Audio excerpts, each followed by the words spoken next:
गुरुर्ब्रह्मा गुरुर्विष्णु गुरुदेवो महेश्वरः गुरुसाक्षात् परब्रह्म तस्मै श्री गुरवे नमः।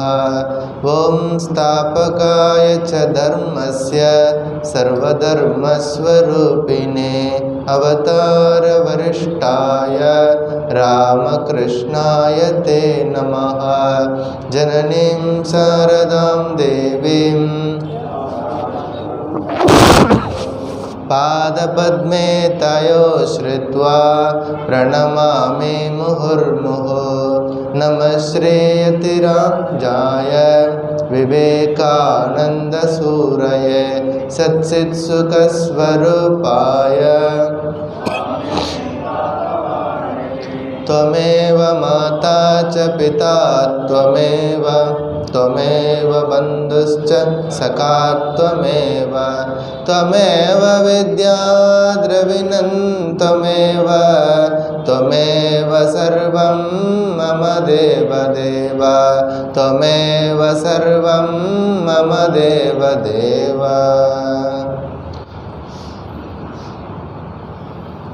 ओम नमो भगवते रामकृष्णाय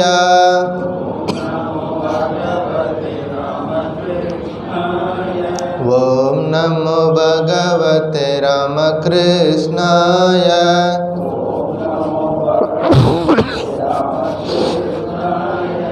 ओम नमो भगवते रामकृष्णाय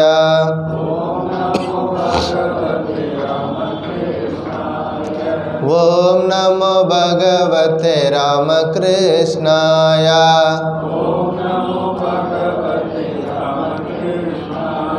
ओम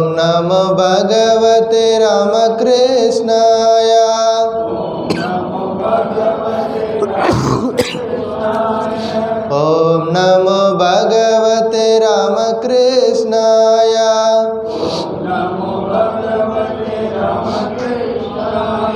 ओम नमो भगवते रामकृष्णाय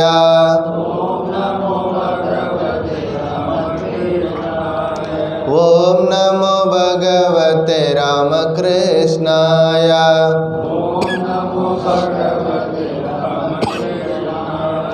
ओम नमो भगवते रामकृष्णाय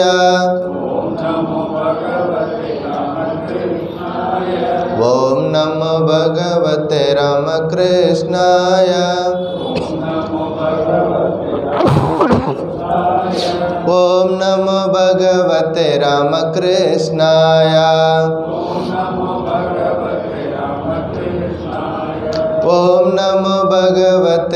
ओम नमो भगवते रामकृष्णाय ओम नमो भगवते रामकृष्णाय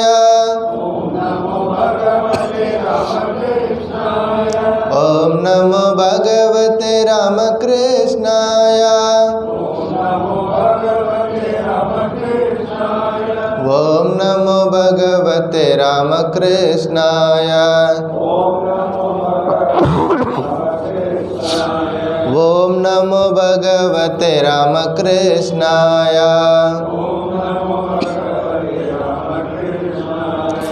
जय रामकृष्ण।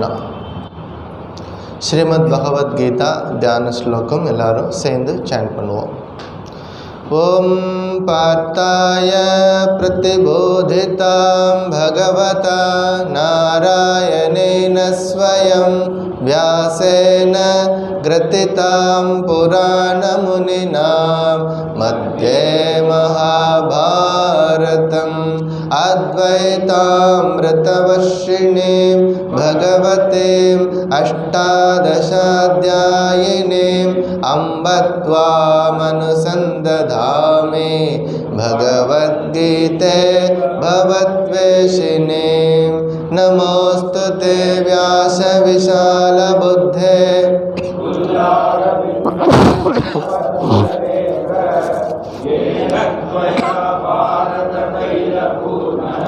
प्रज्वालितो ज्ञानमयप्रदीपः प्रपन्नपारिजाताय स्तोत्रवेत्रैकपाणये ज्ञानमुद्राय कृष्णाय गीतामृतदुहे नमः। सर्वोपनिषदो गावो दोक्ता गोपालनन्दनः पार्थो वत्ससुधीर्भोक्ता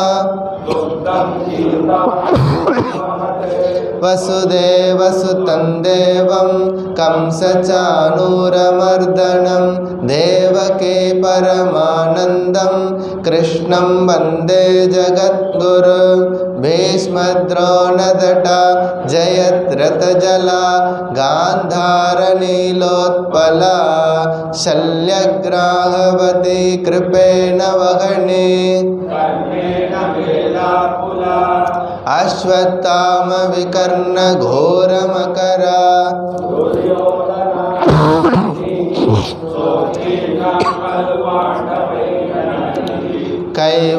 कैवर्तककेशवः पाराशर्यवचः सरोजममलं गीतार्थगन्धोत्कटं नानाख्यानककेसरं हरिकथा सम्बोधनाबोधितं लोके सज्जनषट्पदैरहरः पेपीयमानं मुदा भूयाद्भारतपङ्कजं कलिमल प्रध्वंसिनः श्रेयसे मूकं करोति वाचालम् यत्कृपातमहं वन्दे परमानन्दमाधवं यं ब्रह्मा वरुणेन्द्ररुद्रमरुतः स्तुन्वन्ति दिव्यैस्तवैः गायन्ति यं सामगाः ध्यानावस्थितगतेन मनसा पश्यन्ति यं योगिनो यस्यान्तं न विदुःसुरा सुरगणा देवाय तस्मै नमः। अध्यायं 18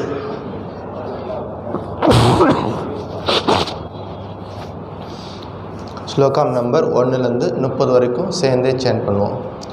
ओम श्री परमात्मने नमः। अथ अष्टादशोऽध्यायः मोक्षसंन्यासयोगः। अर्जुन उवाच संन्यासस्य महाबाहो तत्त्वमिच्छामि वेदितुं त्यागस्य च ऋषिकेश पृथक् केशिनिषूदन। श्रीभगवानुवाच काम्यानां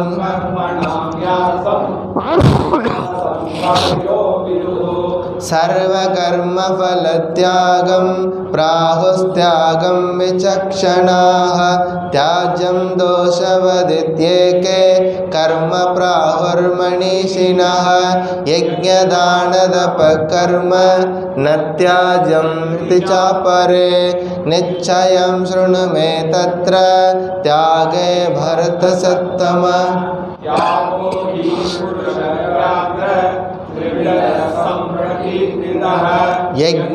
यज्ञदानतपकर्म न त्याज्यं कार्यमेव तत्।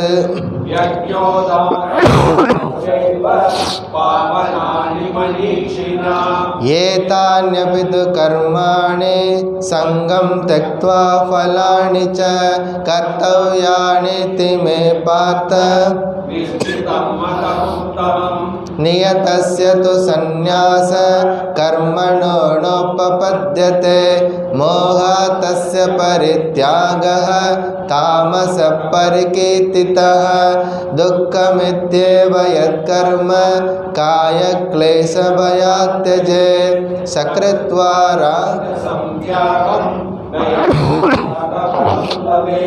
कार्यमित्येव यत्कर्म नियतं क्रियतेऽर्जुन। संगं त्यक्त्वा फलं चैव सत्यागः सात्विको मतः। न द्वेष्ट्य कुशलं कर्म कुशलेनानुसज्जते। त्यागे सत्त्वसमाविष्टो मेधावी छिन्न संशयः न हि देहभृता शक्यं त्यक्तुं कर्मान् अशेषतः यस्तु कर्मफलत्यागे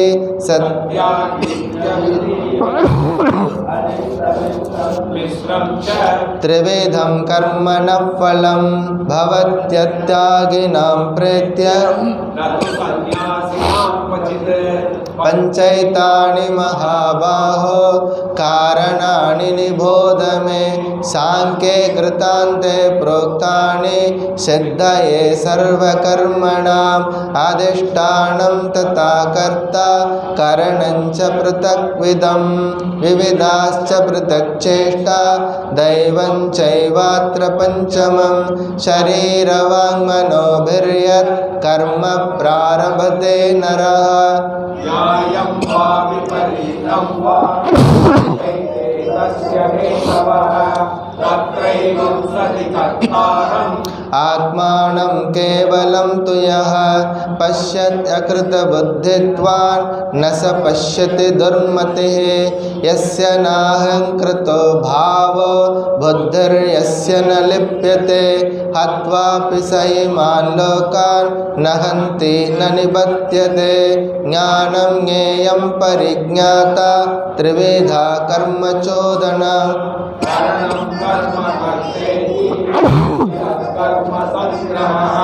ज्ञानं कर्म च कर्ता च त्रिधैव गुणभेदतः प्रोच्यते गुणसंख्याने यतावत् शृणुतान्यपि सर्वभूतेषु येनैकं भावम् अव्ययमीक्षते अविभक्तं विभक्तेषु तज्ज्ञानं विद्धि सात्विकम्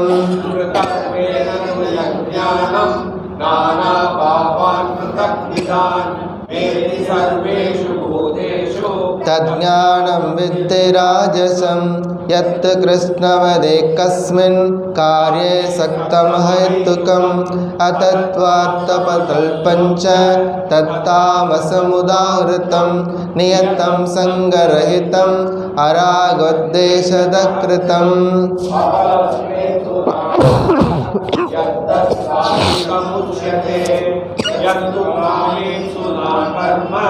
साहंकारेण वा पुनः क्रियते बहुलायासं तत् राजसमुदाहृतम् अनुबन्धं चयं हिंसात् अनपेक्ष च पौरुषं मोहादारभ्यते कर्म यत्तत् तामसमुच्यते मुक्तसंगो नहंवादि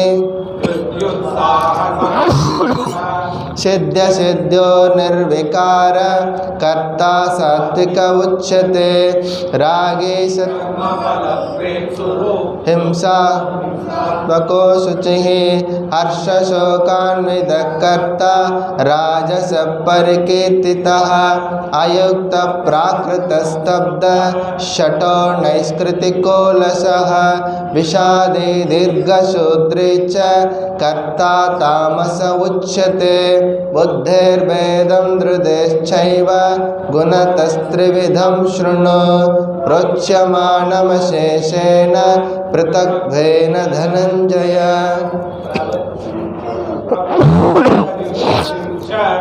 कार्याकार्ये भयाभये बन्धं मोक्षं च या वेत्ति बुद्धे सा पार्थ सात्विके।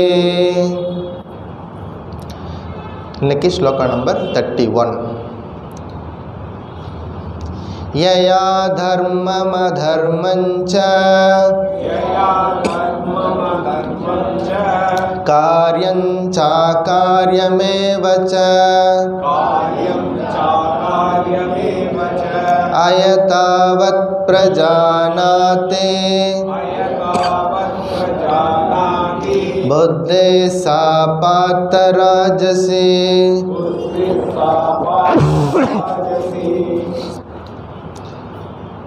பகவான் ஸ்ரீ கிருஷ்ணனுடைய திருவருளால் நாம் இந்த பகவத்கீதை அப்படிங்கிற ஒரு வேள்வியில் தொடர்ந்து ரொம்ப நாளாக அதை படிச்சுட்டு வர்றோம்.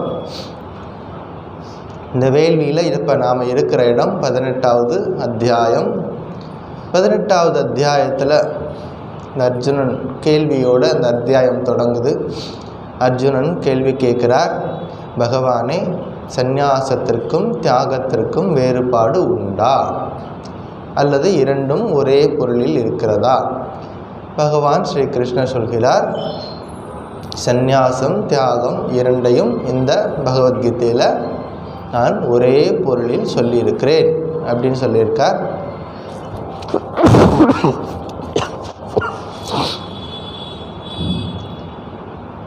யஜ்யம், தானம், தவம் போன்ற நற்செயல்களை நாம் வாழ்க்கையில் தொடர்ந்து செய்யணும். இவை விட்டு விடுவதற்கு அல்ல.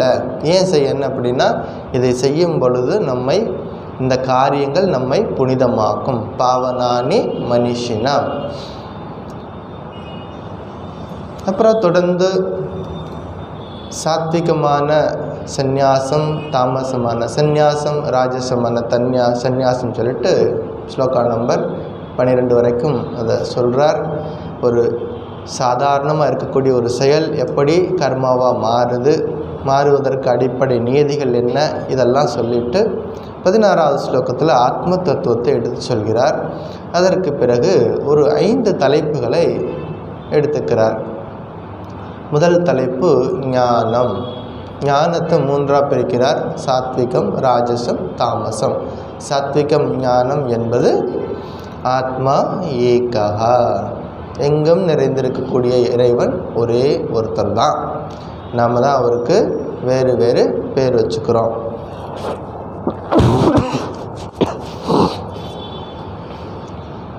ராஜசமான ஞானம் என்பது ஆத்மா அநேகஹா, நான் வேற நீ வேற அப்படின்னு பார்க்கறது, அது ராஜசமான ஞானம். தாமசமான ஞானம் என்பது இந்த உடம்பையே ஆத்மாவாக பார்க்கறது, அதாவது தவறுதலாக புரிந்து கொள்வது. சாஸ்திரம் சொல்லக்கூடிய கருத்தை நாம் அது எப்படி சொல்ல வருகிறதோ அதன் போக்கிலேயே புரிந்து கொள்வது சாத்விகமான ஞானம். நமக்கு தெரிஞ்ச மாதிரி அதை புரிஞ்சுக்கிறதுக்கு பேர் தாமசமான ஞானம். சாத்விக ஞானம் நம்ம வாழ்க்கைக்கு உதவும், நம்முடைய ஆன்மீக முன்னேற்றத்திற்கு உதவும். தாமசம ஞானம் ஆன்மீக முன்னேற்றத்தை தடை செய்யும். இவ்வளோதான். முன்னேற்றம் நம்ம செய்யக்கூடிய காரியங்கள் நம்ம முயற்சி செய்துக்கிட்டு தான் இருப்போம். ஆனால் நம்முடைய அண்டர்ஸ்டாண்டிங் வித்தியாசமாக இருக்கிறதுனால அந்த முயற்சிகள் பலன் கொடுக்கிறதுக்கு தாமதம் ஆகும். அப்போ சரியான பொருளில் சரியான குருநாதரிடம் கேட்டு சரியான பொருளில் புரிந்து கொள்ளப்பட வேண்டும். சாஸ்திரங்கள் நமக்கு அப்படி அந்த நோக்கத்தில் கற்றுக்கணும். 3 விதமான கர்மா: சாத்விகம், ராஜசம், தாமசம். சாத்விக கர்மா பலனை எதிர்பார்க்காமல் செய்கிறது. ராஜசமானது பலனை எதிர்பார்த்து செய்வது. தாமசமானது எதையும் செய்யாமல் சும்மா இருக்கிறது, தாமசம். 3 விதமான கர்த்தா: சாத்விக கர்த்தா, ராஜச கர்த்தா, தாமச கர்த்தா. சாத்விக கர்த்தா என்னன்னு பார்த்தோம். நியத்தம், சங்கரகிதம், அராகத், துவேஷத கிருதம். முக்த சங்கோ நகம்வாதி திருத்யுத்சாக சமன்விதா சித்தியோகோ நிர்விகாரக கர்த்தா சாத்விக உச்சத்தை. இந்த 5 குவாலிட்டி நம்ம வாழ்க்கையில் இருக்கணும். எப்படி இருக்கணும்? முக்த சங்கனாக இருக்கணும். அதாவது ஆசையில் விருப்பம் இல்லாத, பற்று இல்லாமல் இருக்கணும். முக்த சங்கனா. அனகம்வாதி, நான் செய்கிறேன் என்ற ஈகோ இல்லாமல் செய்யணும். அனகம்வாதி. திருப்தி, உறுதியோடு எந்த காரியத்தையும் செய்யணும். உற்சாக சமன்விதா, எப்போதும் உற்சாகமாக இருந்து காரியத்தை தொடர்ந்து செய்யணும். சித்தி அசித்தயோகோ நிர்விகாரக. நன்மை, அதாவது காரியத்தில் வெற்றி வரலாம், தோல்வி வரலாம். எந்த ரிசல்ட் வந்தாலும் அதனால் பாதிக்கப்படாமல் இருக்கணும். சித்தி அசித்தயோகோ நிர்விகாரக. விகாரம் அப்படின்னா மாறுவது. நிர்விகாரம்னா மாறாமல் இருப்பது. மனநிலை எப்போதும் வெற்றியோ தோல்வியோ மனநிலை மாறாமல் தொடர்ந்து உறுதியோட காரியங்களை எடுத்து செய்யணும். இந்த பண்புகள் நம்மக்கிட்ட இருக்கணும். எதெல்லாம் இருக்கக்கூடாது அப்படிங்கிறத ஸ்லோகா நம்பர் 27, 28லையும் சொல்லுது. ராகி கர்மஃபல பிரேப்சுகு லுப்தக ஹிம்சாத்மக அசுச்சிஹி ஹர்ஷ சோக அன்விதக அப்புறம் அயுக்தக, பிராகிருத்தக, ஸ்தப்தக, ஷட்டக, நைஸ்கிருதி, கோலசக, விஷாதி, தீர்க்கசூத்ரி. இந்த 16 குணங்கள் நம்மிடம் இருந்து நீக்கப்பட வேண்டும். சாத்விக குணமாகிய 5 குணங்கள் நம்மிடம் இருக்க வேண்டிய விஷயங்கள். இதெல்லாம் நமக்கு சொல்லி கொடுத்தார். அடுத்ததாக அடுத்த டாபிக் எடுத்திருக்கார், புத்தி. லாஸ்ட் வீக்கு பார்த்தோம் சாத்விகமான புத்தின்னா என்ன அப்படின்னு பார்த்தோம். பிரவருத்திஞ்ச நிவருத்திஞ்ச காரியா காரியே பயாபயே பந்தம் மோக்ஷஞ்சயா வேதி புத்தி சா பார்த்த சாத்விகி. பிரவருத்திஞ்ச நிவருத்திஞ்ச காரிய காரிய அப்படின்னா உலகியல் வாழ்க்கை முக்தி பாதை, செய்ய தகுந்தது தகாதது, பயம் பயம் இல்லாத தன்மை, பந்தம் மோட்சம் ஆகியவற்றுக்கு இடையே இருக்கக்கூடிய வேறுபாட்டை சரியாக அறிந்து கொள்வதற்கு பேர் சாத்விகமான புத்தி. இன்றைக்கி நம்ம பார்க்க போகிறது ராஜசமான புத்தி. யயா தர்மம் அதர்மஞ்ச காரியஞ்ச அகாரியம் ஏவச்ச அயதாவத் பிரஜானாதி புத்தி சாப்பார்த்த ராஜசி. ஹே பார்த்த, ஹே அர்ஜுனா, யயா எதனால், எந்த புத்தியால், தர்மம் அதர்மஞ்ச தர்மத்தையும் அதர்மத்தையும், காரியம் அகாரியம் ஏவச்ச செய்யத்தக்கதையும் செய்யத்தகாததையும், அயதாவத் அப்படின்னா தாறுமாறாக, அயதாவதுன்னா ஏட்டிக்கு போட்டியா தாறுமாறாக புரிஞ்சுக்கிறதுக்கு பிரஜானாத்தி அறிகிறானோ அந்த புத்தி ராஜசமான புத்தி. அர்ஜுனா, தர்மத்தையும் அதர்மத்தையும் செய்யத்தக்கதையும் தகாததையும் தவறாக புரிந்து கொள்ளுதல் ராஜசமான புத்தி. இது சிம்பிள் மீனிங். ராஜசமான புத்திக்கு எவ்வளவோ உதாரணங்கள் சொல்லலாம். பெரும்பாலான நேரங்கள் நம்ம எடுக்கக்கூடிய முடிவுகள் எல்லாமே ராஜசமான முடிவுகளில் தான் போய் நிற்கும். ஒருத்தர் அந்த முடிவினால் பெரிய விளைவுகள் வராது. உடனே நம்ம என்ன பண்ணுவோம், ஒருத்தருக்கு ஒருத்தர் மல்லு கட்டிட்டு நிற்போம். அதுக்கெல்லாம் காரணம் இந்த ராஜசமான முடிவுகள்னால தான் வரக்கூடியது. ராஜசம் மேலோங்கியவனுடைய நிலை எப்படி இருக்குன்னா, உலகை நோக்கமாக இருக்கும். அடுத்தவர்கள் என்னை பற்றி என்ன சொல்லுவாங்க, எனக்கு மாலை போடுவாங்களா, மரியாதை செய்வாங்களா, என்னை கண்டுக்குவாங்களா, என்ன கண்டுக்கவே மாட்டேங்கிற அப்படின்னு சொல்லுவாங்க, என்னை கண்டுக்குவாங்களா, இப்படி எதையாவது எதிர்பார்த்து செய்கிறது அது ராஜசமான போக்கு. இயற்கையாக இருக்கிறது சாத்விகமானது என்னது, உலகம் நிலையற்றது, இந்த உலகம் மாறுபடுவது, அனித்யம் அசுக்கம் லோகம். பகவான் சொல்லியிருக்கார் கீதையிலே, அனித்யம் அசுக்கம் லோகம் இமம் பிராப்ய பஜஸ்வமா. இந்த உலகம் நிலையில்லாதது, அனித்யம் அசுக்கம், சுகம் நிறைஞ்சதுன்னு நாம் நினச்சிட்டு ஓடிக்கிட்டு இருக்கோம். இந்த மான் என்ன பண்ணும், வேகமாக ஓடிக்கிட்டே இருக்கும் மான். அது ஒரு விதமான ஒரு கந்தம், ஒரு நறுமணத்தை நோக்கி ஓடிக்கிட்டே இருக்குது. எங்கே போனாலும் அங்கே இருக்க மாதிரி தெரியுது, அங்கே இருக்க மாதிரி தெரியுது. ஆனால் அந்த நறுமணம் தன்னுடைய உடலில் இருந்து தான் வருதுன்னு அது தெரியாது. அது மாதிரி எல்லா இன்பமும் எல்லா அமைதியும் நமக்குள்ளே இருக்குது. நாம் என்ன பண்ணுறோம், வெளியில் தான் இருக்குதுன்னு சொல்லிட்டு ஓடிக்கிட்டு இருக்கோம். ஏன் காரணம் அப்படின்னா, இயற்கையாகவே நம்முடைய படைப்பு மனதை வெளிநோக்கி படைச்சிருக்கார். இயற்கையாகவே மனம் எப்படி போகும், வெளிநோக்கி தான் போகும். ஆனால் யாரோ ஒருத்தர், அதுதான் சாஸ்திரம் சொல்லுது, கஷ்சித் தீரஹா மனுஷ்யானாம் சஹஸ்ரேஷு. இந்த வார்த்தைகள்லாம் உபனிஷத்தில் வரும், கீதையிலே இருக்குது. கஷ்சித் தீரஹா, யாரோ ஒருத்தன் இந்த ஆத்மாவை பற்றி கேட்குறான். ஃபஸ்ட்டு 1000 பேர்த்தில் ஒருத்தன் இந்த ஆத்மாவை பற்றி கேட்குறான். மற்ற 999 பேர் என்ன பண்ணுறான், புறநோக்கி தான் போகுது மனசெல்லாம். யாரோ ஒருத்தன் தான் கேட்குறான் ஆத்மானா என்னன்னு. அப்படி கேட்குற 1000 பேர்த்தில் யாரோ ஒருத்தன் தான் கொஞ்சம் ப்ராக்டிஸே பண்ணுறான். அப்படி கேட்குற 1000 பேர்த்தில் யாரோ ஒருத்தர் தான் ப்ராக்டிஸ் பண்ணுறாங்க. அப்படி ப்ராக்டிஸ் பண்ணுற 1000 பேர்த்தில் யாரோ ஒருத்தர் தான் முக்தி நிலை நோக்கி போகிறாங்க. அப்படின்னு சொல்கிறான். அப்படின்னா மனசு எப்போதும் வெளிநோக்கி தான் இருக்குது.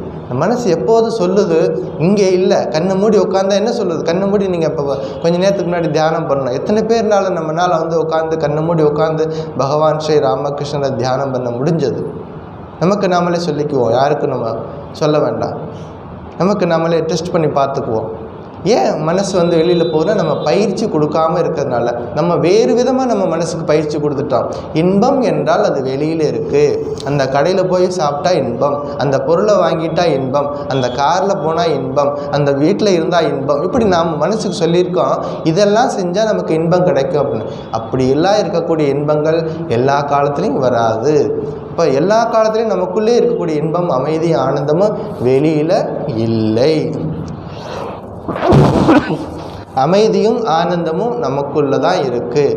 அதைத்தான் இந்த பகவத்கீதையில் எங்கெல்லாம் சாத்விக குணங்களாக சொல்லப்படுகிறதோ அங்கெல்லாம் இதை பார்த்தீங்கன்னா இந்த அமைதி ஆனந்தமும் நமக்குள்ள தான் இருக்குது அப்படிங்கிறார்.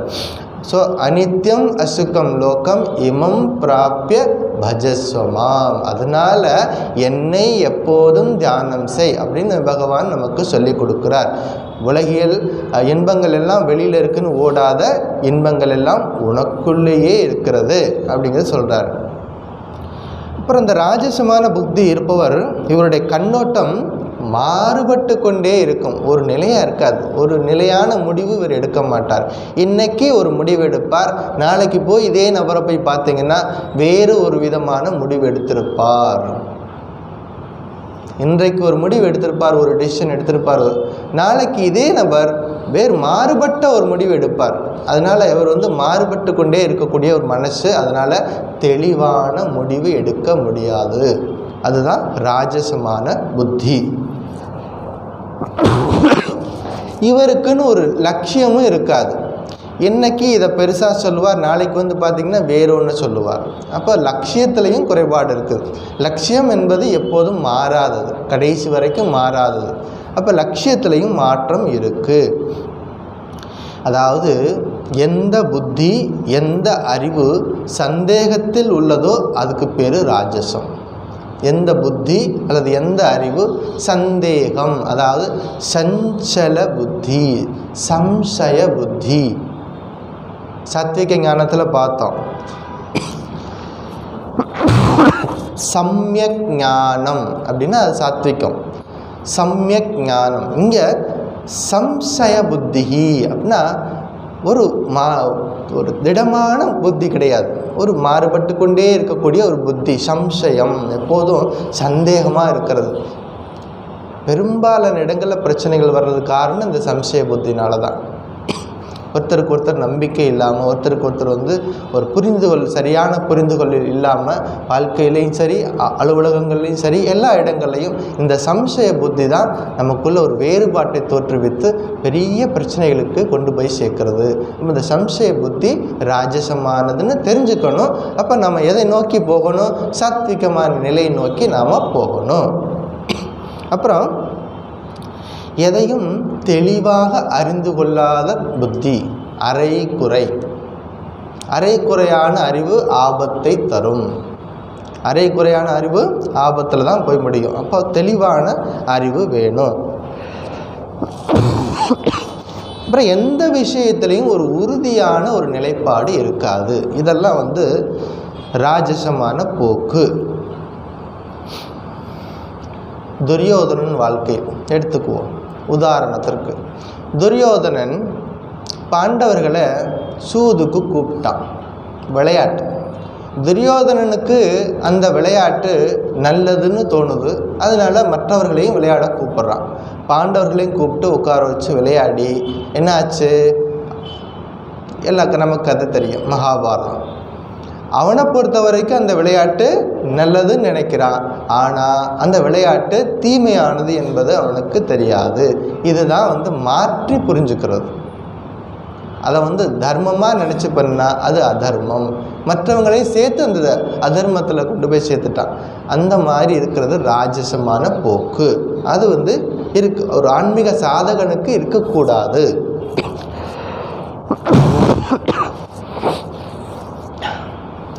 ஒரு அரசன் இருந்தான்.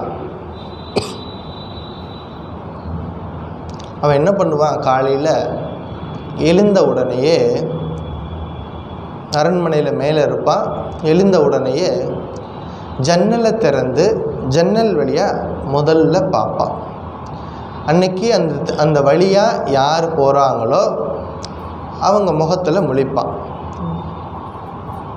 யார் முகத்தில் முழிக்கிறானோ சில நாளைக்கு நல்லா இருக்கும், சில நாளைக்கு வேறு மாதிரி மாறும். அவன் ரொம்ப சகுனம் பார்க்குறதுல ரொம்ப தீவிரமாக இருக்கக்கூடிய அரசன்.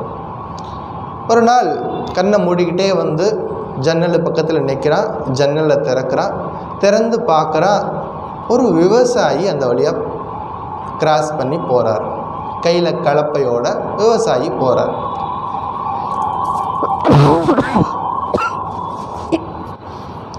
விவசாயம் கவனிக்கிறார். அரசன் ஜன்னலை திறக்கிறத பார்க்குறார். அரசனை பார்த்த உடனே மரியாதை நிமித்தமாக கலப்பையை கீழே வச்சுட்டு கை கூப்பி வணங்கினார். அரசனும் பதிலுக்கு வணங்கிட்டு உள்ளுக்குள்ளே திரும்பி போனார். போகும்போது நிலப்படியில் மண்டை இடிச்சிருச்சு. நிலப்படியில் இடித்து ரத்தம் வலியுது. இடித்த உடனே அரசனுக்கு கோபம் வந்துருச்சு. யாரங்கே பிடித்து இழுத்து வாருங்கள் அந்த விவசாயி காலையில் விவசாயம் பண்ணுறதுக்காக போயிட்டுருக்கான். அந்த விவசாயி இழுத்து வாருங்கள் அப்படின்னு உத்தரவு. காவலர்கள்லாம் ஓடுறாங்க. ஓடி போயிட்டு விவசாயியை கட்டி இழுக்கிறாங்க. நான் என்ன தப்பு பண்ணி என்னை எதுக்கு கூப்பிடுறீங்க, அதெல்லாம் கேட்காத, உத்தரவு வா, கூட வா. அரசன்கிட்ட கொண்டு போய் நிறுத்தினாங்க. அதுக்குள்ளே வைத்தியர் வந்தார், கட்டு போட்டார். அரசர் வந்தார். தர்பாரில் எல்லாம் உட்காந்துருக்காங்க. அரசர் சொன்னார், இன்னைக்கு இவன் முகத்தில் நான் இன்றைக்கி முதல்ல முழித்தேன், அதனால் எனக்கு தலையில் காயம் பட்டுடுச்சு. அதனால் இவனோட கழுத்தை வெட்டிடுங்க, தண்டனை. இவன் முகத்தில் முழிச்சதுனால தான் எனக்கு தலையில் காயம் பட்டுச்சு, அதனால் இவரை சிரச்சேதம் பண்ணிடுங்க அப்படின்னு உத்தரவு போட்டார். உத்தரவு கேட்டவுடனே இந்த விவசாயி ஆஹாஹாஹான்னு சிரிக்கிறார். ரொம்ப உற்சாகமாக சிரிக்கிறார். பொதுவாக கழுத்தை வெட்டிடுன்னு கேட்டால் பயந்து நடுங்கன்னு ஐயா சாமின்னு காலில் விழுந்து கெஞ்சணும். அந்த விவசாயி சிரிக்கிறார். இப்போ ஏன் சிரிக்கிற அப்படின்னு ராஜாவுக்கு கோபம் வந்துருச்சு. உனக்கு தண்டனை கொடுத்துருக்கு, நீ சிரிக்கிறியா, ஏன் சிரிக்கிற அப்படின்னு கேட்டார். இல்லை, உங்கள் முகத்தை இன்னைக்கு காலையில் நான் பார்த்தேன், என் முகத்தை நீங்கள் பார்த்ததுனால உங்கள் தலையில் சின்னதாக காயம் வந்துருச்சு, உங்கள் முகத்தை நான் பார்த்ததுனால என் கழுத்தே போக போகுது. இப்போ நீங்களே முடிவு பண்ணுங்க, யார் முகம் பெட்டர்னு நீங்களே முடிவு பண்ணிக்கோங்க. இதுதான் புத்தி. ராஜசமான புத்தி இப்படி தான் சிந்தனை பண்ணும். இதனால எனக்கு இப்படி ஆகிப்போச்சு. தவறாக புரிஞ்சுக்கிறது, இருக்கிறத ஆஸ் இட் இஸ் எப்படி இருக்குன்னு புரிஞ்சுக்காம வேறு விதமாக புரிஞ்சுக்கிட்டு ஒரு முடிவெடுக்கும் பொழுது இப்போ தேவையில்லாமல் அவரை இழுத்துட்டு வழியில் அவர் பாட்டுக்கு விவசாயம் பண்ண போயிட்டு இருந்தார், கூப்பிட்டு கழுத்தை வெட்ட சொல்லி அப்புறம் தான் அரசனுக்கு புத்தி வந்தது. இல்லை இது என்னுடைய தவறு. அன்றிலிருந்து இந்த சகுனம் பார்க்குறத நிறுத்திக்கிட்டார். சகுனம் பார்க்குறது பல நேரங்களில் இப்படித்தான் போய் முடியும். நம்ம நம்பிக்கை, நம்ம உழைப்பு மேலே நம்பிக்கை வைக்கணும். மற்ற கோள்கள் எல்லாம் அதன் வேலையை செஞ்சுக்கிட்டு தான் இருக்கும். எல்லா புதன், வியாழன், வெள்ளி, சனி இதெல்லாம் அதது வேலையை ஒழுங்காக அவங்கெல்லாம் கரெக்டாக அவங்க ரொட்டீன் கரெக்டாக பண்ணிட்டு தான் இருக்காங்க. நம்ம தான் நம்ம வேலையை ஒழுங்காக செய்யாமல் அந்த கோயிலுக்கு போய் அந்த பரிகாரம் பண்ணி இந்த இது செய்யுது எல்லாம் அதுக்குரிய வேலையை பண்ணிகிட்டே இருக்கிறாங்க. நம்ம வேலையை நாம் செஞ்சால் நிச்சயமாக எல்லாம் சரியாக தான் நடக்கும். அப்போ சரியாக புரிஞ்சுக்கிறதுக்கு பேர் சாத்விக புத்தி, தப்பாக புரிஞ்சுக்கிறதுக்கு பேர் ராஜசமான புத்தி. யயா எந்த புத்தியால், யயா தர்மம் அதர்மஞ்ச, தர்மத்தையும் அதர்மத்தையும். தர்மம் என்றால் எப்போதும் யாருக்கும் தொந்தரவு செய்யாதது தர்மம், எப்போதும் யாருக்கும் தொந்தரவு இல்லாது மற்றவங்களுக்கு உதவிகரமாக இருப்பது தர்மம். அதர்மம் என்பது நமக்கு சந்தோஷமாக இருக்கும், மற்றவங்களுக்கு அது துன்பத்தில் இருக்கும், அது அதர்மம். தர்மத்தை செய்யணும், அதர்மத்தை செய்யக்கூடாது. இதில் குழப்பம் வருது அப்படின்னா அது ராஜசமான புத்தி. இதில் சரியான முடிவெடுக்க தெரியுது அப்படின்னா நாம் சாத்விகமான புத்தியில் இருக்கன்னு அர்த்தம். காரியம் அகாரியஞ்ச, செய்யத்தக்கது செய்யத்தகாதது, ரெண்டு விஷயம் இருக்குது. செய்யத்தக்கது, எப்போதும் செய்யத்தக்கது நம்ம பகவான் சொல்லி கொடுத்துருக்கார். யஜ்யம், தானம், தவம் இது போன்ற காரியங்களை செய்யணும்னு சொல்லியிருக்கார். ஆரம்பத்திலே சொல்லியிருக்கார். இவெல்லாம் செய்யணும், செஞ்சால் இவை நம்மை புனிதமாக்கும் அப்படின்னு சொல்லியிருக்கார். இதெல்லாம் காரியம். அகாரியம் செய்யக்கூடாதது அப்படிங்கிறது 1008 இருக்குது. அதை நாம் செய்யக்கூடாது. மற்றவர்களுக்கு துன்பம் தரக்கூடாது. சொல்லினாலோ செயலினாலோ எந்த விதத்துலேயும் நம்முடைய வாழ்க்கை பிறருக்கு துன்பத்தை தராமல் இருக்கணும். இப்படி பொய் சொல்லக்கூடாது, மற்ற இப்படியெல்லாம் இருக்கக்கூடியதெல்லாம் செய்யத்தகாதது. இதில் குழப்பம் வரக்கூடாது. இதில் சரியான முடிவெடுக்க தெரியணும். சரியான எந்த புத்தி சரியாக முடிவெடுக்குதோ அதுக்கு பேர் சாத்விகம். எந்த புத்தி தாறுமாறா முடிவெடுக்குதோ அதுக்கு பேர் ராஜசம். அயத்தாவத் அப்படின்னு ஒரு வார்த்தை. இந்த ஸ்லோகத்தில் 3 வார்த்தை தான் முக்கியமாக கவனிக்க வேண்டியது. ஒன்று தர்மம் அதர்மஞ்ச, காரியம் அகாரியம்ச, அயத்தாவத் பிரஜானாதி. இந்த 3 விஷயந்தான். அயத்தாவத் அப்படின்னா அநிர்ணயேன, நிர்ணயம் அப்படின்னா கரெக்டாக முடிவு பண்ணுறது. அநிர்ணயேன அப்படின்னா முடிவில்லாமல், சரியான முடிவு பண்ணாமல். சம்சய புத்தி, கலங்கிய புத்தியால், சம்சய புத்தி. அபூர்ணேன, பூர்ணம் என்றால் நிறைவு, அபூர்ணேன நிறைவற்ற ஒரு முடிவில் எடுக்கிறது. இதெல்லாம் ராஜசமான ஒரு விஷயங்கள். இப்போ தண்ணீர் இருக்குது, ஒரு குளத்தில் தண்ணீர் இருக்குது. கல்லை தூக்கி போட்டால் என்ன ஆகும்? அது பிம்பம் மாறிக்கிட்டே இருக்கும். அப்போ தெளிவான நீரை நம்ம அங்கே பார்க்க முடியாது. தெளிவான நீர் எப்போ பார்க்க முடியும்? எல்லாம் செட்டில் ஆனதுக்கப்புறம் தான் தெளிவான நீரை பார்க்க முடியும். எங்கே கலங்கி இருக்கோ அதுக்கு பேர் ராஜசம். கலங்காமல் தெளிவாக இருக்கிறதுக்கு பேர் சாத்விகமான புத்தி. ராஜசமான நிலையில் நம்ம மனசு இருக்கும்போது எந்த முடிவும் எடுக்கக்கூடாது. எந்த முடிவு எடுத்தாலும் அந்த முடிவு நிச்சயமாக நல்ல பலனை தராது. எப்போ தெளிவாக மனம் உறுதியாக இருக்குதோ அப்போ தான் முடிவுகள் எடுக்கணும். சில நேரங்களில் பெரியவங்க டைம் எடுத்துக்குவாங்க. ஏதாவது ஒரு விஷயம் போய் கேட்போம், உடனே என்ன பண்ணுவாங்க? அப்புறமா பார்ப்போம், அல்லது நாளைக்கு வா பார்ப்போம் அப்படின்னு. அப்போவே சொல்லியிருக்கலாம், கொஞ்சம் யோசனை பண்ணுவாங்க. இதை செஞ்சால் என்னென்ன ப்ராப்ளம், என்ன செய்யாட்டா என்ன வரும், இப்படியெல்லாம் எல்லா வினை வலியும், தன் வலியும், மாற்றான் வலியும், துணை வலியும், தூக்கிச் செயல். ஒரு காரியத்தை செய்கிறதுக்கு முன்னாடி இத்தனை விஷயங்களை ஆராய்ச்சி பண்ணி இதனால் எல்லாருக்கும் பயன் இருக்கா, அல்லது எனக்கு மட்டும் பயன் இருக்கா, மற்றவங்களுக்கு பயன் இருக்கா இல்லையா, துன்பம் வருமா, எல்லாத்தையும் ஆராய்ந்து பார்த்து ஒரு முடிவெடுக்கணும். அது சாத்விகமான புத்தி.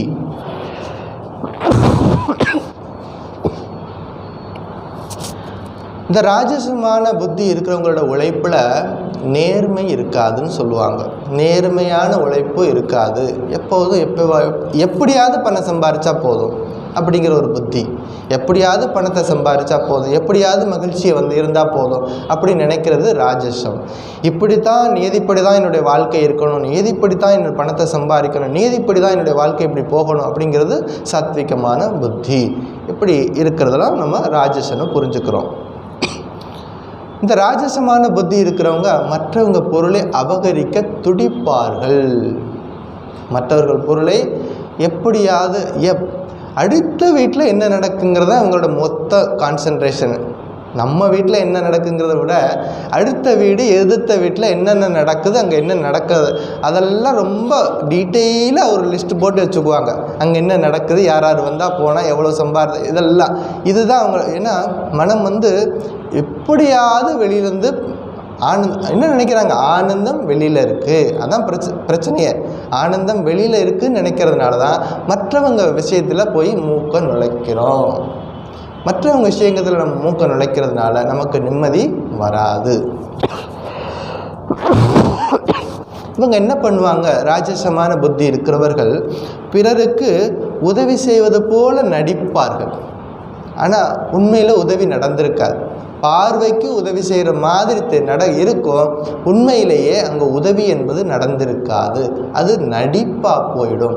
நடிப்பு நாடகத்துக்கு ஓகே, உண்மை வாழ்க்கைக்கு நடிப்பு உதவாது. 8 சுரக்காய் கறிக்கு உதவாது. அப்போ நடிப்பு என்பது நாடகத்துக்கு வேணா இருக்கலாம், ஆனால் உண்மையான வாழ்க்கைக்கு நிஜமாக இருக்கணும், ஒருத்தருக்கு ஒருத்தர் நிஜமாக இருக்கணும். இது ராஜசமான புத்தி இருக்கிறவங்களுக்கு இந்த நிலைப்பாடு இருக்கும். எப்போதும் இப்படி ஒரு நிலையில் இருப்பாங்க. எல்லாத்துக்கும் மேலே இவங்களுக்கு நல்லவங்களை பார்த்தா பிடிக்காது. ராஜசமான குணம் இருக்கிறவங்களுக்கு, ராஜசமான புத்தி இருக்கிறவங்களுக்கு நல்லவங்களை பார்த்தாலே பிடிக்காது. நல்லவங்க ஏதாவது சொன்னாலும் பிடிக்காது. துரியோதனனுக்கு எத்தனை முறை, ராவணனுக்கு எத்தனை முறை விபீஷணன் நல்ல புத்திமதி சொல்கிறான், சீதாதேவியை இப்போவாது கொண்டு போய் விட்டுட்டு வந்துடு, நீ செய்தது தவறு, மிகப்பெரிய தவறுன்னு சொல்லிட்டு எத்தனை முறை சொல்கிறா. அப்போ ராவணன் புத்திமதியை கேட்கறதுக்கு பதிலாக கத்தி எடுத்து அவனே வெட்ட போகிறான். நீ என்கிட்ட சாப்பிட்டு, என் சோறை சாப்பிட்டு எனக்கே நீ எதிர்த்து பேசுறியா அப்படின்னு சொல்லி கேட்குறான். அப்போ கலங்கிய புத்தியாக இருக்குது இல்லையா? அதனால தான் நல்ல விஷயங்கள், நல்லவர்கள் ஏதாவது சொன்னால் அங்கே உள்ளே போகவே இல்லை, அந்த விஷயங்கள் உள்ளே போகலை. அப்போ கலங்கிய மனதில் இருக்கிறது ராஜசமானது அப்படிங்கிறது ஞாபகம் வச்சுக்கணும். ஸ்ரீராமகிருஷ்ணர்கிட்ட நிறைய பக்தர்கள் வருவாங்க. தெரிஞ்ச பக்தர்கள், வழக்கமாக வர்ற பக்தர்கள் வருவாங்க. அவங்க வரும்போது என்ன பண்ணுவாங்க, யாராவது அவங்க ஃப்ரெண்ட்ஸ் இருந்தால் அவங்களையும் கூட்டிகிட்டு வருவாங்க. இப்போ நீங்கள் வர்றீங்க, ஆசிரமத்துக்கு போகலாம், இன்றைக்கி நான் கீதா கிளாஸ் போகிறேன், நீ வா அப்படின்னு சொல்லிட்டு கூப்பிட்டு வருவீங்க. அப்போ அந்த மாதிரி அவங்க பழைய பக்தர்கள் யாராவது அவங்க நண்பர்கள் இருந்தால் கூட்டிகிட்டு வருவாங்க. இந்த நண்பர்கள் புதுசாக வந்தவங்களுக்கு கொஞ்சம் நேரம் உட்காந்துருப்பாங்க. அந்த ராமகிருஷ்ணர் இந்த விஷயங்கள்கிட்ட கேள்வி கேட்பாங்க, பதில் சொல்லுவார், இப்படியெல்லாம் நடக்கும். இவங்களுக்கு ஒன்றும் புரியாது. இவங்க மனசெல்லாம் வெளியில் போகணும்னு தோணும். பக்கத்தில் உட்காந்துட்டு எப்போ போகலாம், எப்போ போகலாம், சொல்லு எப்போ போகலாம் அப்படின்னு. இப்போல்லாம் இப்போ இது வேறு வந்துருச்சு, மொபைல் ஃபோன். யாரை ஃபோன் பண்ணுற மாதிரி ஓடி போயிடுவாங்க. இப்போல்லாம் தொட்டு கூப்பிடவே வேண்டியதில்லை. அப்போ எப்போ போகலாம் ஏன்னா மைண்ட் இல்லை, கான்சன்ட்ரேஷனாக ஒரு நல்ல விஷயத்தை கேட்கணுன்னு அவங்களால முடியல. அப்போ இதை கவனிச்சுட்டார் ஒரு நாள் ஸ்ரீராமகிருஷ்ணர். கூப்பிட்டு, நீங்கள்லாம் போயிட்டு தோட்டமெல்லாம் சுற்றி பார்த்துட்டு வாங்க, தோட்டம் வெளியில் தோட்டமெல்லாம் இருக்குது, கங்கை நதி ஓடுது, நீங்கள் போய் நல்லா குளிச்சுட்டு நல்லா தோட்டமெல்லாம் சுற்றி பார்த்துட்டு வாங்க அப்படின்னு அனுப்புவார். சொன்ன உடனே சில பேர் எந்திரிச்சு போயிடுவாங்க. ஏன்னா அவங்களுக்கு எப்போ போகலான்னு இருக்கிறாங்க, எப்படி ஒரு வாய்ப்பு, ஓடி போயிடுவாங்க. ஆனால் சில பேர் போக மாட்டாங்க, அமைதியாக உட்காந்து பார்த்துக்கிட்டே இருப்பாங்க. ஸ்ரீராமகிருஷ்ணர் பக்கத்துலேயே உட்காந்து ஒன்றும் கேட்க மாட்டாங்க. இவங்களுக்கு கேட்குறது கேள்வியும் இருக்காது, பேசாமல் அமைதியாக உட்காந்துருப்பாங்க. அப்போ அவரே கேள்வி ஆரம்பிப்பார். அந்த உட்காந்துருக்கவங்களோட மனநிலையை உயர்த்திடுவார். எந்த நிலையில் வந்திருக்கிறாங்களோ, எந்த ஸ்டேஜில் இருக்காங்களோ, அதிலிருந்து அவங்கள மேலே கொண்டு போயிட்டு இப்போ அவங்களுக்கு என்ன தேவை அப்படிங்கிறது புரிஞ்சிடும். ஸ்ரீராமகிருஷ்ணருக்கு இது புரிஞ்சிடும். புரிஞ்ச உடனே என்ன பண்ணுவார், அவங்களுக்கு என்ன மனசில் ஓட்டம் இருக்கோ, என்ன கேள்வி இருக்கோ, அந்த கேள்வியை எழுப்பி அதுக்குரிய பதிலை கொடுப்பார். இதுதான் மகான்கள்கிட்ட நம்ம போகும் பொழுது அமைதியாக இருக்க பழகணும். முதல்ல நம்ம போயிட்டு பல நேரங்களில் என்ன ஆகும், போய் உட்காந்துட்டு நிறைய கேள்விகளை கேட்டுக்கிட்டே இருப்பாங்க. நிறைய கேள்விகளை கேட்டுகிட்டே இருந்தால் கேட்கலாம், எப்போவாது கேட்கலாம். ஒரு புரிதலுக்காக கேள்வி கேட்குறது வேறு. நம்ம கேட்டுக்கிட்டே இருந்தால் பதில் வந்துக்கிட்டே இருக்கும். எப்போ ப்ராக்டிஸ் பண்ணுறது, ப்ராக்டிஸ் பண்ணணுமா இல்லையா? அப்போ தானே செரிமானமானால் தானே உணவு செரிமானம் ஆகணும். செரிமானமானால் தான் அது நமக்கு சொந்தமானது, இல்லைன்னா கழிவாக வெளியில் போயிடுமே. இப்போ செரிமானம் ஆகுது அப்படிங்கன்னா அதுதான் நம்ம அசிமிலேஷன் ஆஃப் ஐடியாஸ். கேட்க விஷயத்தை ஏன் இப்போ நான் ஒவ்வொரு நாளும் ஒரு பர்டிகுலர் ஒரு ஸ்லோகத்தை மட்டும் ஏன் எடுத்துக்கிறேன், என்னால் ஒரே நாளில் எல்லா ஸ்லோகத்தையும் சொல்லி முடிச்சு அவங்க கீதா கிளாஸ் முடிஞ்சது போயிட்டு வாங்கன்னு சொல்லிடலாம்ல. ஒரு ஸ்லோகத்தை ஏன் எடுத்து நம்ம ஏன் டீப்பாக அனலைஸ் பண்ணி என்ன சொல்ல வருது, சாஸ்திரம் என்ன சொல்ல வருது. அப்போ இதுக்கு பேர் தான் அசிமிலேஷன் ஆஃப் ஐடியாஸ். கேட்ட விஷயங்களை திரும்ப திரும்ப திரும்ப திரும்ப அசை போடணும். வீட்டுக்கு போயிட்டதுக்கப்புறமும் அந்த அசை போடணும். அப்படி ஸ்ரீராமகிருஷ்ணர் வாழ்க்கையிலேயே நிறைய பக்தர்கள் புதுசாக வர்றவங்க என்ன பண்ணுவாங்க, உட்காந்து அவங்களால நல்ல விஷயங்களை கேட்க முடியும். ஏன்னா புத்தி ராஜசமாக இருக்கிறதுனால அந்த சாத்விகமான மனநிலையில் உட்காந்து இருக்க முடியாது. இதை நீங்கள் கோயில்கள்லேயும் பார்க்கலாம், இது எல்லா இடத்துலையும் நீங்கள் பார்க்கலாம். கோயில்களுக்கு எல்லோரும் நம்ம பெரிய பக்திமான் தான், நம்ம எல்லாருமே பக்திமான் தான், கோயிலுக்கு யார் போகாமல் இருக்கோம், போகிறோம், எல்லோரும் போகிறோம். எவ்வளவு நேரம் அந்த கோயிலில் உட்காந்து அந்த மூல மந்திரத்தை ஜபம் பண்ணுறோம் யோசிச்சு பாருங்கள். வேகமாக போவோம், அதுலேயும் ஸ்பெஷல் டிக்கெட்டை வாங்கிட்டு போயிட்டு வேகமாக போய் முன்னாடி நின்று கும்பிட்டுட்டு வேகமாக வெளியே வந்துடுவோம். போன வேகத்தில் மின்னல் வேகத்தில் உள்ளே போயிட்டு மின்னல் வேகத்தில் வெளியே வந்துடுறோம். அப்போ அங்கே இருக்க ஆன்மீக சக்தியை நாம் எப்படி உணர முடியும்? கோயில்கள் என்பது என்னது? அங்கே ஆன்மீக கருவூலம், அங்கே எப்போதும் அதிர்வலைகள் இருக்குது, உயர்ந்த எண்ண அலைகள் இருக்கிற இடம் கோயில்கள், ஆலயங்கள், ஆசிரமங்கள். அப்போ அங்கே போகும்பொழுது அமைதியாக உட்காந்துருக்குங்க, கொஞ்சம் நேரமாவது உட்காந்துருந்தா தான் மனம் செட்டில் ஆகும். கொஞ்சம் நேரம் ஆகும், நம்ம போய் உட்காந்த உடனே திடீர்னு காட்சிகள்லாம் வந்துடாது. கொஞ்சம் நேரம் உட்காந்ததுக்கப்புறம் மனம் செட்டில் ஆகணும். செட்டில் ஆனதுக்கப்புறம் தான் அங்கே இருக்கக்கூடிய அந்த ஆன்மீக அதிர்வலைகளோடு நம்ம கனெக்ட் பண்ண முடியும். கனெக்ட் பண்ணதுக்கப்புறம் தான் அந்த விஷயங்கள் நமக்கு புரிய வரும். இதுக்கு கொஞ்சம் டைம் கொடுக்கணும். ஆனால் என்ன பண்ணுறோம்? வேகமாக ஓடிக்கிட்டு இருக்கோம். அது கூடாது. நமக்கு நல்ல விஷயம் நடக்கணும் அப்படின்னா ஒரு டைம் கொடுத்து அதை செய்யணும்.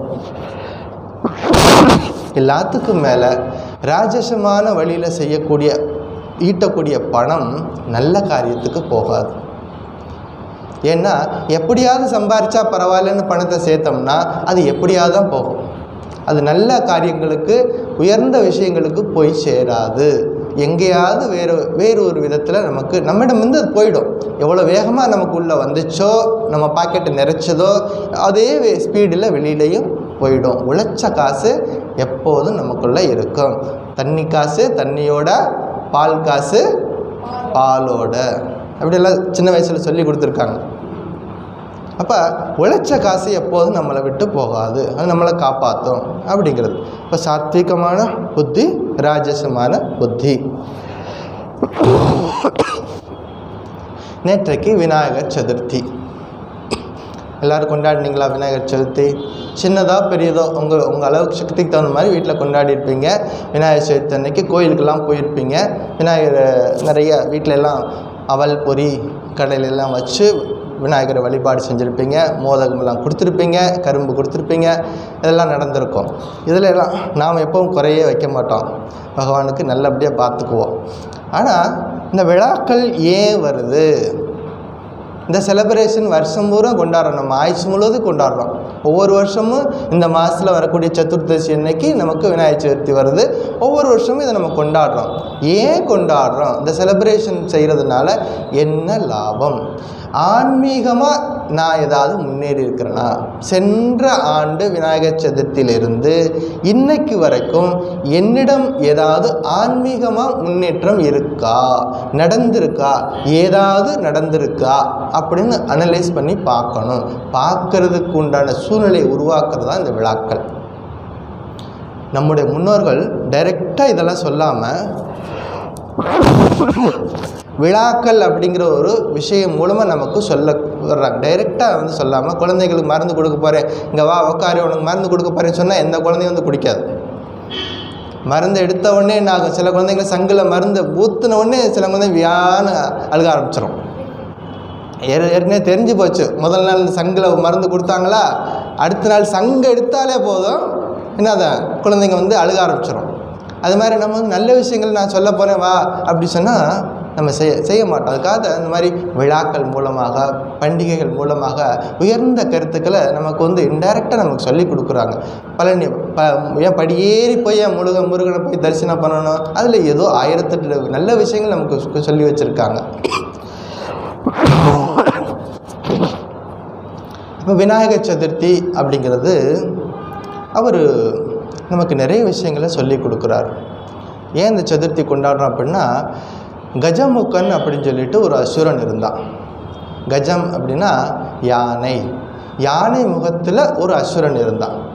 அந்த அசுரன் அவன் குருகுலத்தில் படிச்சுட்டு இருக்கான். அந்த குருநாதர் பேர் சுக்கராச்சாரியார். குருகுலத்தில் படிச்சுட்ருக்கான். சுக்கராச்சாரியர்கிட்ட கேட்குறான், எனக்கு எல்லா சக்தியும் வேணும், எல்லா திறமையும் வேணும், என்னை யாரும் கொல்லக்கூடாது, எனக்கு நிறைய செல்வம் வள வேணும், இதான் ராஜச புத்தி, எனக்கு எல்லாம் கிடைக்கணும், அது இப்போவே கிடைக்கணும், அதுவும் இப்போவே கிடைக்கணும் அப்படிங்கிறான். சுக்கராச்சாரியர் சொல்கிறார், தம்பி என்ன வேணும்னாலும் வாழ்க்கையில் எது நடக்கணும்னாலும் நீ தவம் செய்யணும். தவம் இதை வந்து பொன் எழுத்துக்களால் உங்கள் மனசில் பதிஞ்சுக்கணும், எழுதிக்கணும்.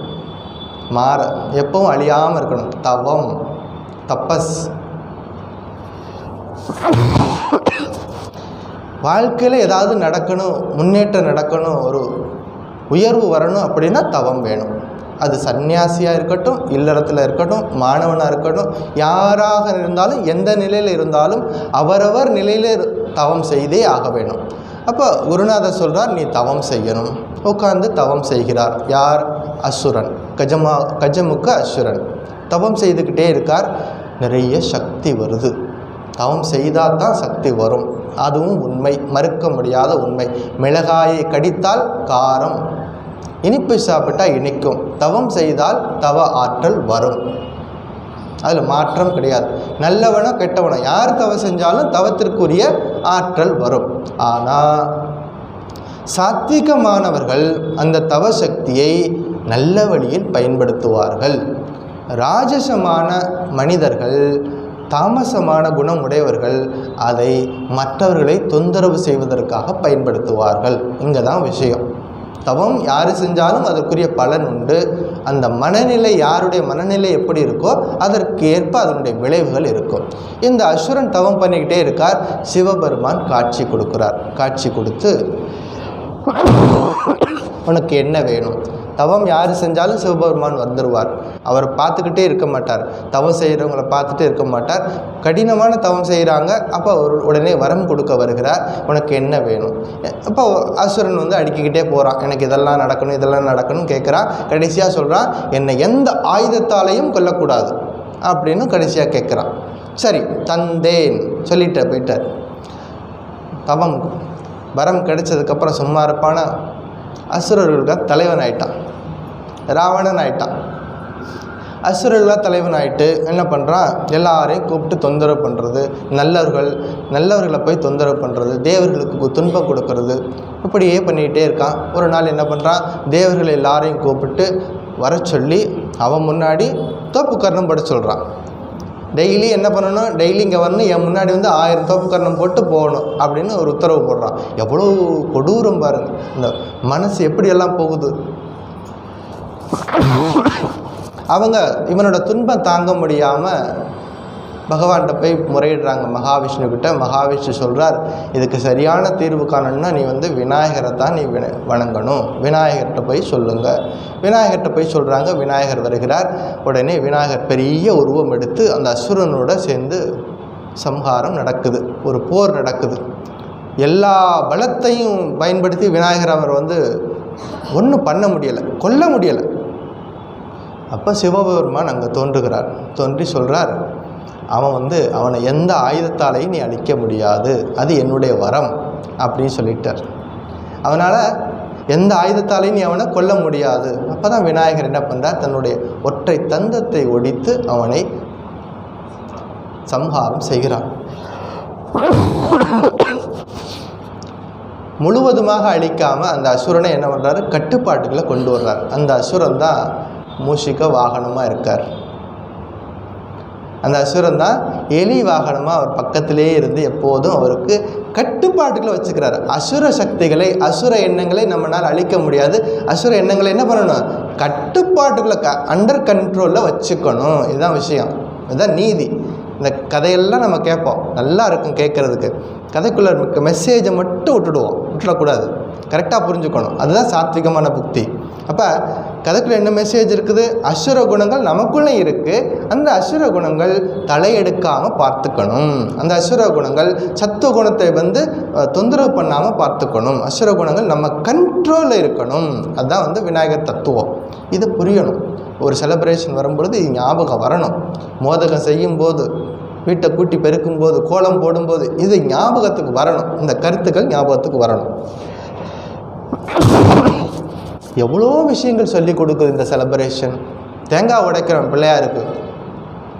எந்த கோயிலுக்கு போனாலும் நல்ல காரியம் பண்ணுறதுக்கு முன்னாடி ஒரு தேங்காய் உடைச்சிருவோம். ஏன் உடைக்கிற? எங்கள் தாத்தா உடைச்சாரு, எங்கள் அப்பா உடைச்சாரு, நான் உடைக்கிறேன், அவ்வளோதான். ஏன் தேங்காய் உடைக்கிறோம்? தேங்காய் வந்து கடினமாக இருக்குது, உள்ளுக்குள்ளே அது உடஞ்சா தான் உள்ளே இருக்கக்கூடிய அந்த வெள்ளையானது நமக்கு அந்த தேங்காய் வந்து நமக்கு கிடைக்கும். அது மாதிரி நம்ம மனசுக்குள்ளே ஆணவம் அப்படிங்கிறது நமக்குள்ள ஸ்ட்ராங்காக இருக்குது, கற்றுக்க விடாமல் தடுக்குது ஆணவம். அந்த ஆணவம் உடையணும். அந்த ஈகோ நம்ம விட்டு போகணும். போகும்போது தான் பணிவு வரும். எங்கே பணிவு இருக்கோ அங்கே தான் வந்து கற்றுக்கொள்ள முடியும். இது உயர்ந்த விஷயத்தை ஒரு சின்ன ஒரு ரிச்சுவல் மூலமாக நமக்கு பெரியவங்க நமக்கு சொல்லிக் கொடுத்துருக்காங்க. இதை நம்ம அடுத்த தலைமுறைக்கு சொல்லிக் கொடுக்கணும், குழந்தைகளுக்கு சொல்லிக் கொடுக்கணும். குழந்தைகள் உங்களிடம் கேள்வி கேட்டால் நீங்கள் சந்தோஷப்பட வேண்டும். குழந்தைகளை கேள்வி கேட்க ஊக்கப்படுத்த வேண்டும். குழந்தைகளை கேள்வி கேட்க விடணும். குழந்தைங்க கேள்வி கேட்டால் உடனே மொபைல் ஃபோனை எடுத்து கையில் கொடுத்து இந்தா போய்ட்டு வா விளையாடு செய்யக்கூடாது. குழந்தைகள் கேள்வி கேட்டால் கொஞ்சம் பொறுமையாக உட்காந்து ஒருவேளை உங்களுக்கு அந்த பதில் உடனே தெரியலைன்னா நாளைக்கு சொல்கிறேன்ப்பா அப்படின்னு சொல்லிவிட்டு அந்த விஷயத்தை படித்து அவங்களுக்கு குழந்தைங்களுக்கு சொல்லி கொடுக்கணும். அப்போ நம்பிக்கையோடு உங்ககிட்ட வருவாங்க. குழந்தைகள் வந்து நம்ம பெற்றோர்கிட்ட வந்து தன்னிடம் இருக்கக்கூடிய பிரச்சனைகளை நம்பிக்கையோடு சொல்லுவாங்க. இது பல வீடுகளில் இது இல்லை. ஏன்னா சொல்ல முடியலை, சொன்னால் அவங்களுக்கு ஒரு சொல்யூஷன் கிடைக்காது. அப்படிங்கும்போது தான் அவங்க வந்து வெளியில் தேடி போகிறாங்க. இந்த வீட்டையே ஆலயமாக மாற்றுறது நம்ம கையில் தான் இருக்குது. ஆலயம் எங்கேயோ இருக்குதுல்ல, நம்ம வீட்டையும் கோயிலாக மாற்ற முடியும். ஆனால் என்ன பண்ணணும், அந்த மனநிலை நாமளும் கற்றுக்குறோம். குழந்தைக்கு சொல்லிக் கொடுக்கறது மூலமாக நாமளும் ஒரு விஷயத்தை புதுசாக கற்றுக்குறோம். இப்படி விநாயகரோட வாழ்க்கையில் நிறைய விஷயங்கள் இருக்குது. இன்னொரு அசுரன் இருந்தான். அவன் பேர் அனலாசுரன்னு பேர். அனல் அப்படின்னா நமக்கு தெரியும் நெருப்பு. அவன் பேரே நெருப்பு. எப்போ அவன் பக்கத்தில் போனால் உடனே நெருப்பை கக்குவான். வாயிலிருந்து நெருப்பு தான் வரும். அனலாசுரன்னு பேர்.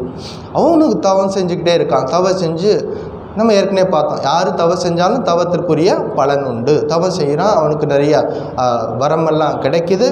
இதே மாதிரி எல்லாரையும் தொந்தரவு பண்ணிக்கிட்டே இருக்கிறான். இப்போ எல்லோரும் விநாயகரை போயிட்டு வேண்டுகிறாங்க. விநாயகர் வருகிறார். அப்போ விநாயகர் பெரிய உருவம் எடுத்து அந்த அனலாசுரனை சின்னதாக அப்படி பிடிச்சி வாய்க்குள்ளே போட்டுக்கிட்டார். விநாயகர் எல்லா காரியத்தையும் செய்வார். அவர்னால நடக்காதது எதுவும் கிடையாது. அதனால தான் சித்தி விநாயகர். எதையும் நமக்காக செய்து கொடுப்பவர் சித்தி விநாயகர். அப்போ அனலாசுரனை எடுத்து என்ன பண்ணிட்டார், வாய்க்குள்ளே போட்டுக்கிட்டார். அவன் வயிற்றுக்குள்ளே போயிட்டான். அவனும் அனல் விநாயகருக்கு தொந்தரவு கொடுக்குறான். உள்ளுக்குள்ளே அனல் தகிக்குது. இப்போ தேவர்கள்லாம் என்ன செய்யறதுன்னு தெரியாமல் தவிக்கிறாங்க. இப்போ விநாயகருக்கு உள்ளே போயிட்டான் அவன். ஆனால் வந்து உள்ளுக்குள்ளேருந்து அனலாக தகிக்கிறான். எப்படி அவனை சாந்தப்படுத்துறது? ஒவ்வொருத்தரும் ஒரு விதமாக முயற்சி பண்ணுறாங்க.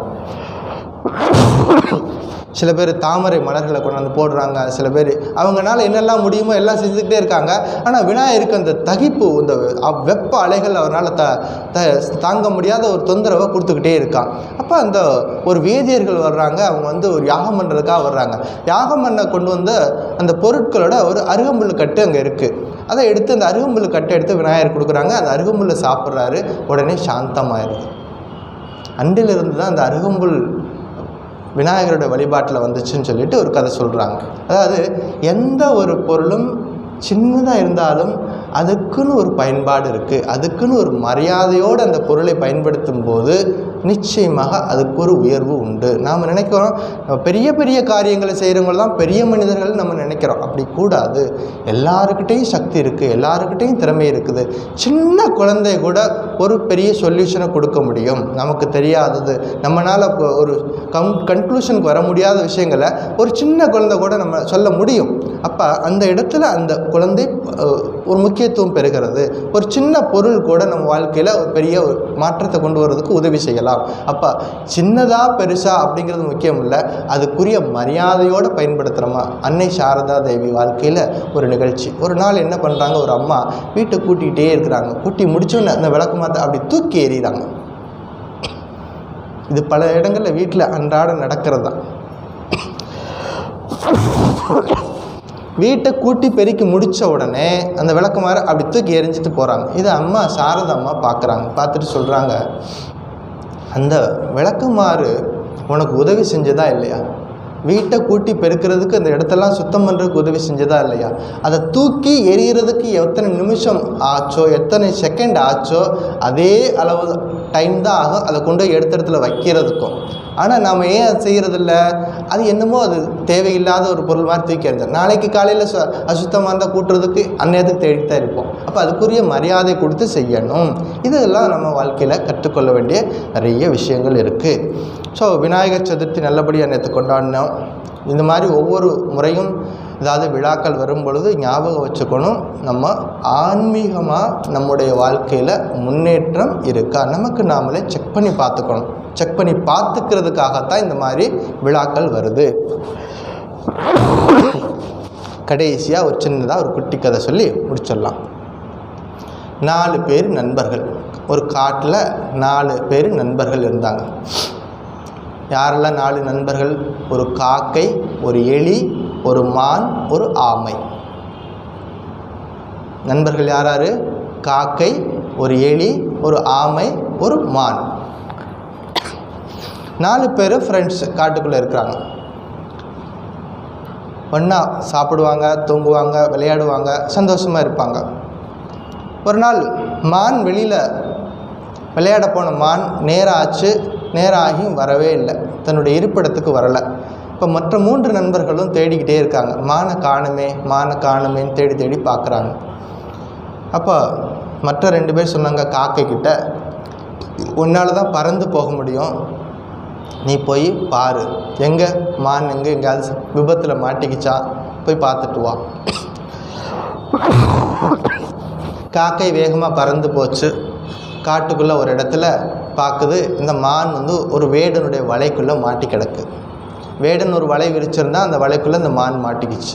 வலைக்குள்ளே மாட்டியிருக்கிறத காக்கை பார்த்துருச்சு. திரும்பி நண்பர்களுக்கு சொல்லுது, நம்ம மான் நம்முடைய ஃப்ரெண்டு இப்போ வேடன் விழித்த வலையில் மாட்டிக்கிச்சு. உடனே 3 பேரும் கிளம்பி போகணும் முடிவு பண்ணுறாங்க. காக்கை என்ன பண்ணுச்சு, எலியை மட்டும் தன்னுடைய உடம்பு மேலே ஏறி உட்கார சொல்லிக்கிச்சு. ஏன்னா சீக்கிரமாக போயிட்டு ரெஸ்கியூ டீமில் இது போயிட்டு கிளியர் பண்ணணும் இல்லையா, ரொம்ப நடந்து போனால் டைம் எடுக்கும். அதனால் காக்கையை எலியை தூக்கிட்டு போக முடியும். அதனால் என் மேலே உட்காந்துக்க உன்னை நான் வேகமாக ஃப்ளைட்டில் கொண்டு போய் சேர்த்துறேன்னு சொல்லிட்டு ஏறி உட்காந்துச்சு. ஆமையை நீ முன்னாடியே பின்னாடியே எவ்வளோ வேகமாக வர முடியுமோ நீ அங்கே வந்துட்டு நாங்கள் முன்னாடி போகிறோம்னு சொல்லிட்டு 2 பேரும் போகிறாங்க. போயிட்டு இறக்கி விட்ட உடனே எலி என்ன பண்ணுச்சு, வேகமாக வலையை கட் பண்ணுச்சு. சீக்கிரமாக கட் பண்ணி ஃப்ரெண்டை ரிலீஸ் பண்ணணும். காக்கை தூரத்தில் மரத்து மேலே உட்காந்து பார்த்துக்கிட்டே இருக்குது, வேடன் வருகிறானா வரானு.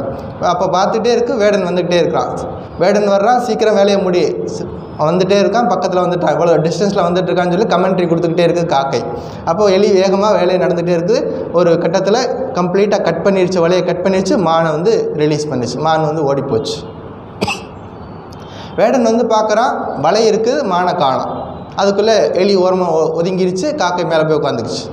வேடனுக்கு ரொம்ப வருத்தமாக போச்சு. ரொம்ப கஷ்டப்பட்டு ஒரு மானை பிடிச்சி வச்சோம், எப்படி தப்பிச்சு போயிடுச்சே அப்படின்ட்டு போயிட்டே இப்படி திரும்பி பார்க்குறான். அங்கேருந்து ஒரு ஆமை வேகமாக வந்துகிட்டே இருந்துச்சு. சரி போனது போச்சு, மான் தான் போச்சு, இந்த ஆமையாவது பிடிப்போம் அப்படின்னு சொல்லிட்டு இந்த ஆமையை பிடிச்சிட்டான். அந்த 4 பேர்த்தில் ஒரு ஃப்ரெண்டு தான் ஆமை. ஆமையை பிடிச்சிக்கிட்டான், மற்றெல்லாம் ஓடி போச்சு, இந்த ஆமையை மாட்டிக்கிச்சு. ஆமையை பிடிச்சி வலையில் போட்டு தூக்கிட்டு போனான். இன்றைக்கி கிடச்சது இவ்வளோ தான், இன்றைக்கி நமக்கு ஆமை தான் கிடச்சிருக்கு அப்படின்னு. போகிற வழியில் அவனுக்கு ஒரு தண்ணி தாகம், ஒரு நீர்நிலை பக்கத்தில் ஆமையை வச்சுட்டு தண்ணி குடிக்க போகலான்னு போகிறான். அப்போ பார்க்குறான், அதுக்குள்ளே இந்த 3 பேரும் வேற ஒரு பிளான் பண்ணுறாங்க. எப்படியாவது ஆமையை இப்போ நம்ம ரிலீஸ் பண்ணணும். என்ன பண்ணலான்னு பார்க்குறான். மான் என்ன பண்ணுச்சு, நான் போய் செத்து போகிற மாதிரி இங்கே படுத்துக்கிறேன், அவன் முன்னாடி நான் செத்து போகிற மாதிரி படுத்துக்கிறேன் அப்படின்னு சொல்லிட்டு ஆமை செத்து போகிற மாதிரி படுத்துக்குச்சு. இந்த காகம் போய் ஆமை மேலே உட்காந்துட்டு செத்து போன மிருகத்தை கொத்துற மாதிரி ஒரு பாவலா பண்ணுது காகம். தூரத்துலேருந்து பார்க்குறான், வேடன் பார்க்குறான், அடடே இங்கே ஒரு மான் செத்து கிடக்குது. ஏன்னா மான் செத்து போன உயிர்கள் மேலே தான் காக்கம் கொத்தி பார்க்கும். அப்போ 2மே நடிப்பு கரெக்டாக போயிட்டுருக்குது. இப்போ பார்க்குறான், உடனே அந்த ஆமையை அங்கேயே வச்சுட்டு போய் மானை பிடிக்கலான்ட்டு மானை தூக்கலான்ட்டு போயிட்டுருக்குறான். அதுக்குள்ளே அந்த வேகமாக அந்த எலியை என்ன பண்ணுச்சு, மறுபடியும் ரெஸ்கியூ டீம் கட் பண்ணி ஆமையை விடுவிச்சிருச்சு. அது வேகமாக ஓடி போய் தண்ணிக்குள்ளே போயிடுச்சு. வேடன் பக்கத்தில் வருகிறான். அது வரைக்கும் பேசாமல் இருந்த காக்கை வேடன் பக்கத்தில் வந்தவுடனே கான்னு கத்திட்டு வேகமாக போயிடுச்சு.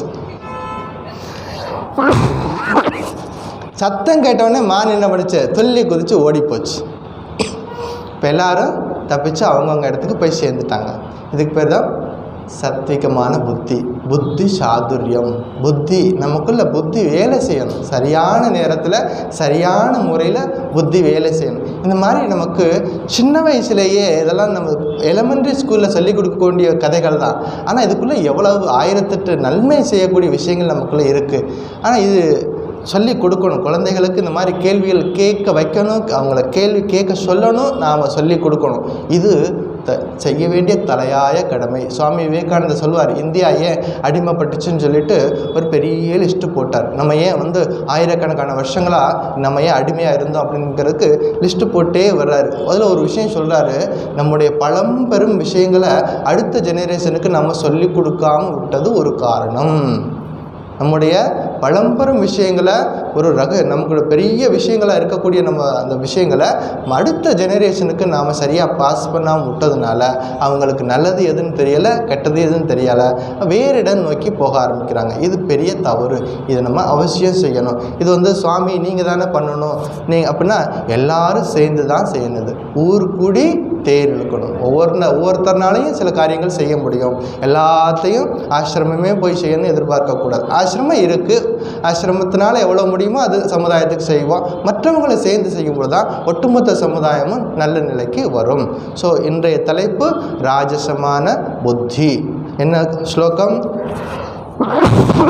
யயா தர்மம் அதர்மஞ்ச காரியஞ்ச அகாரியம் ஏவச்ச அயதாவத் பிரஜானாதி புத்தி சா பார்த்த ராஜசி.